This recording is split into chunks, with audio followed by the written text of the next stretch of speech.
Madam சொன்னாங்க சுதந்திரம் ரொம்ப முக்கியம்னு. என்னோட வீட்டுக்காக தான் நான் இருக்கிறது இப்போ காரணம். எனக்கு வந்து ஆரம்பத்தில் சாதம் கூட வடிக்க தெரியாது. அந்த ஏஜ்லேயே கல்யாணம் பண்ணி கொடுத்துட்டாங்க. அப்போ நான் என்ன சமைச்சாலும் சாப்பிட்டு அது நல்லா இருக்கு சொல்லுவார். அப்புறம் டெய்லரிங் வளர்க்குறதுக்காக அனுப்பி விட்டாரு. அதுக்கப்புறம் அந்த டயத்தில் வந்து எங்களுக்கு வந்து ரொம்ப கஷ்டம். நாங்கள் வந்து சிஸ்டர் கூட என்னால் வாங்க முடியல. அப்போ வந்து பக்கத்தில் உள்ளவங்க கிட்ட தான் வாங்கிட்டு போய் டெய்லரிங் கற்றுக்கிட்டேன். அப்புறம் இப்போ வந்து ஆரி ஒர்க்கு பழகிட்டேன். ஆனால் அதுக்கு என்னென்ன தேவையோ அவரே எல்லாமே முதல்ல வாங்கி கொடுக்குற அளவுக்கு இப்போ அவர் வளர்ந்துட்டாரு. என்ன வச்சு ஃபஸ்ட்டு ஒரு கடை வச்சுருக்கோம். நாங்கள் அங்கே வந்து மொபைல் கடைன்னு சொல்லி உள்ளே போய் விட்டாங்க. அதில் உள்ளதெல்லாம் எனக்கு நல்லா டக்குன்னு அதை சொல்கிறது. அதாவது எங்கள் ஊர் வந்து கோவிலுக்குன்னு ஒரு கிராமம். அங்கே வந்து எதுவுமே கிடையாது, மொபைல் எதுவுமே கிடையாது. சின்ன வயசில் கல்யாணம் பண்ணி கொடுத்தாங்க. அதனால் எந்த இம்ப்ரூவ்மெண்ட்டும் இல்லை. ப்ளஸ் ஒன் படிக்கலே மேரேஜ்.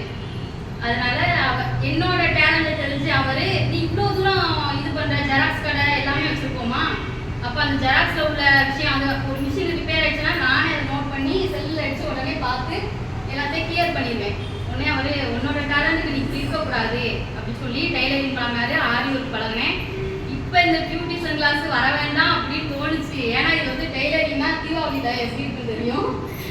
ஆனால் பரவாயில்ல, நீ வந்து ஒன்று எக்ஸ்ட்ரா ஒன்று கற்றுக்கோ, அதனால போயிட்டு வா அப்படின்னு சொல்லிட்டு நேற்று நாங்கள் மேக்கப் போட்டோம்னா முன்னாடியே உனக்கு என்னென்ன வேணுமோ அப்படின்னு சொல்லி ஓனியூஸாகவே வாங்கி கொடுத்துட்டாரு. அவர் அந்த அளவுக்கு நல்லா பார்த்துக்கிறாரு. அதனால அவர் வந்து எனக்கு சுதந்திரம் கொடுத்துருக்காரு. நான் வர்றேன். அதே மாதிரி நீங்கள் வந்து ஒரு விஷயம் மட்டும் கற்றுக்கக்கூடாது, நிறைய கற்றுக்கணும். இப்போ வந்து என்னால் ஜெராக்ஸ் கடையில் இது பண்ண முடியல அப்படின்னா நான் வந்து டெய்லரிங் பழகி அதில் சம்பாத்தியம் பண்ணுவேன். அதுக்கப்புறம் இப்போ பியூட்டிஷியன், அதுக்கப்புறம் எல்ஐசி ஏஜென்ட் ஒன்று அட்டன் பண்ணேன். அதுலேயே பாஸ் ஆகிட்டேன்.